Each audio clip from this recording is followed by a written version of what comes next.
Une bonne vitalité repose sur trois axes principaux. Donc tout d'abord, un sommeil réparateur, une alimentation saine et la pratique régulière d'une activité physique. Rien de nouveau sous le soleil, tu vas me dire, mais écoute bien ce que je vais te détailler sur ces trois axes. La combinaison de ces trois axes en fait te donne un niveau d'énergie et de vitalité qui te permet en fait d'accomplir tout ce que tu dois accomplir dans ta journée en étant productive et surtout en ne procrastinant plus ou en tout cas en procrastinant moins. Donc passons maintenant dans le détail de ces trois axes et tout d'abord le premier axe, un sommeil réparateur. J'ai longtemps négligé le sommeil. En effet, je suis la championne des nuits courtes pour soi-disant gagner du temps dans la journée. C'est complètement faux.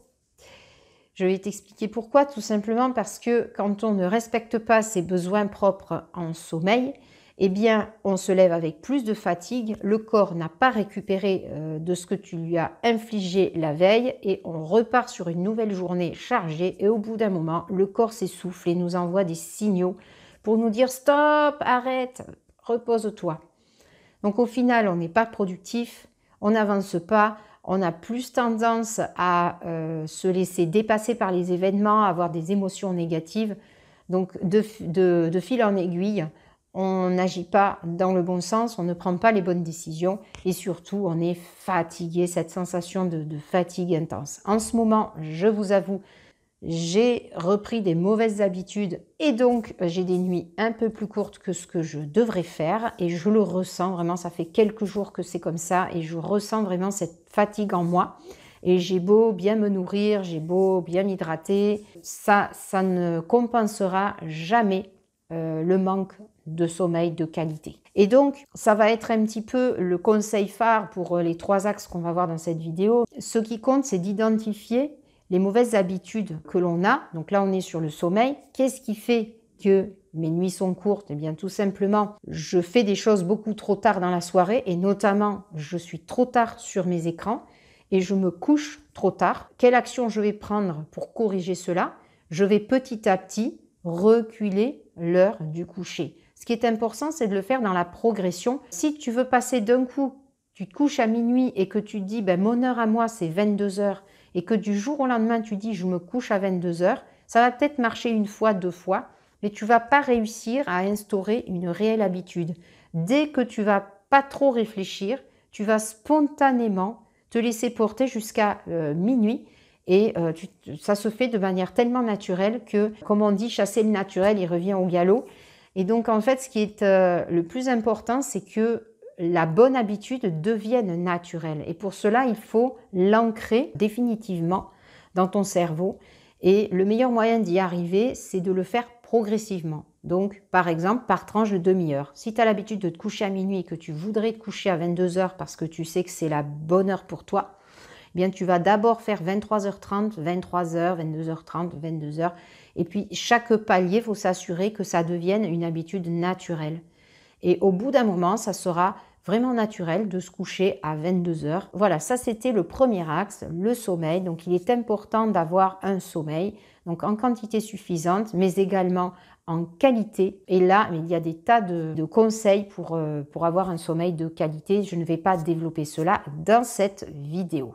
Le deuxième axe, c'est une alimentation saine. Hippocrate disait que la meilleure des médecines était dans l'alimentation. En France, nous avons une gastronomie qui est réputée dans le monde entier et pourtant, en France, nous sommes nombreux à mal manger. Enfin, les Français, parce que je ne m'assimile pas à cela, puisque j'ai eu la chance de grandir avec une mère qui cuisinait maison et qui nous a éduqués en nous faisant aimer tous les aliments. Toujours est-il que ça nous a appris deux choses, à mon frère, ma sœur et moi. C'est tout simplement, c'est cuisiner des aliments faits maison. 2, c'est varier l'alimentation. Et 3, savoir se raisonner dans la quantité. C'est un petit peu le secret. Mais tout cela doit être naturel. Si c'est vécu comme une souffrance, tôt ou tard, on va se jeter, on va se venger, on va avoir entre guillemets, des passages où on va se lâcher, on va faire du craquage, comme disent certains. L'idée, c'est que naturellement, on adopte des bonnes habitudes alimentaires,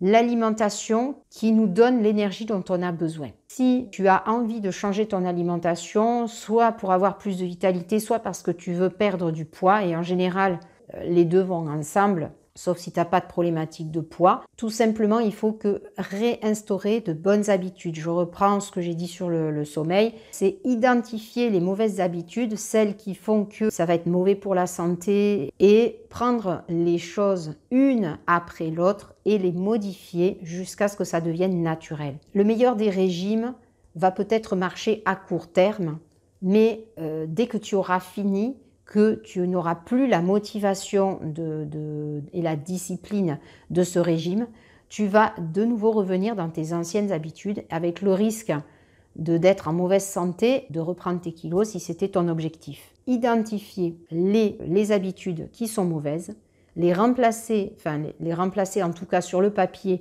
par des bonnes habitudes et mettre en place ça progressivement. D'abord une, puis quand la première est bien acquise, on passe à la deuxième, etc., etc. Ça peut mettre des mois, des années, mais au moins, le résultat sera certain. Au bout de ce temps, tu auras des habitudes alimentaires qui vont être saines pour toi. Ça n'empêche pas que de temps en temps, tu vas faire des petits excès pour les repas de Noël. Un jour, tu vas acheter une tablette de chocolat et tu vas te venger dessus.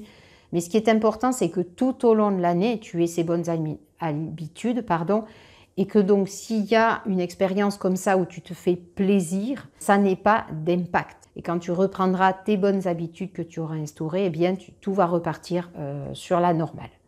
Donc je ne vais pas aller plus loin là-dessus, mais voilà les conseils pratico-pratiques que je donne. Je ne suis pas diététicienne, mais c'est du bon sens en fait.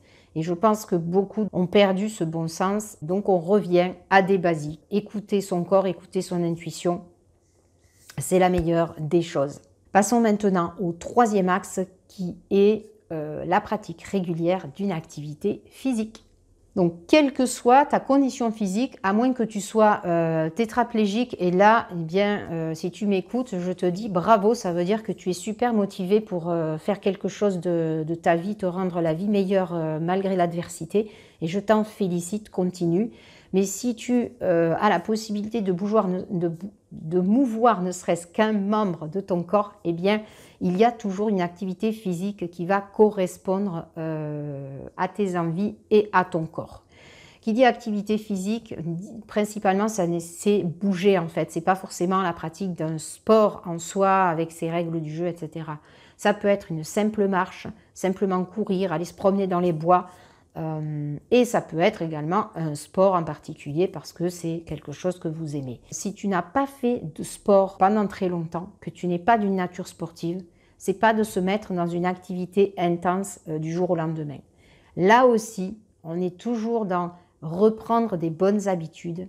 Eh bien, on va mettre en place quelque chose de progressif, petit pas par petit pas. Si tu n'as pas fait de sport depuis 20 ans, eh bien écoute, c'est pas grave, il n'est jamais trop tard pour redémarrer.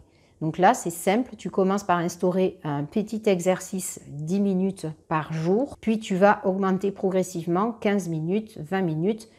Tu peux faire par tranche de semaine, mais c'est vraiment un titre indicatif ce que je te dis. L'idéal, c'est d'avoir un programme fait par un coach sportif qui va prendre en compte en fait de là où tu démarres, ta physionomie, ton niveau de vitalité pour te donner des exercices adaptés à toi. Tu vas pouvoir redémarrer.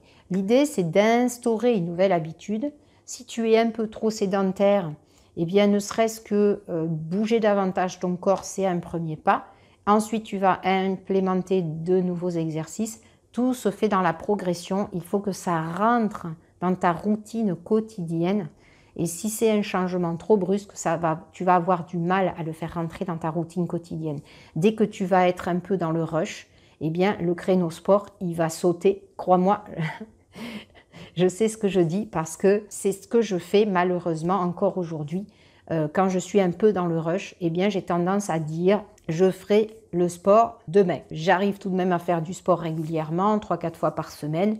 Mon idéal, c'est de le faire tous les jours. Et pour l'instant, Ben voilà, je suis pas une femme parfaite, je n'y arrive pas à le faire tous les jours, mais je désespère pas parce que je m'améliore de jour en jour. Et c'est ça en fait qu'il faut retenir, c'est que par rapport à ces 3 axes de la vitalité, tout ce qui compte c'est de progresser, c'est d'abord d'être conscient de qui ne va pas et pour ensuite décider ce qu'on veut faire à la place et petit à petit implémenter.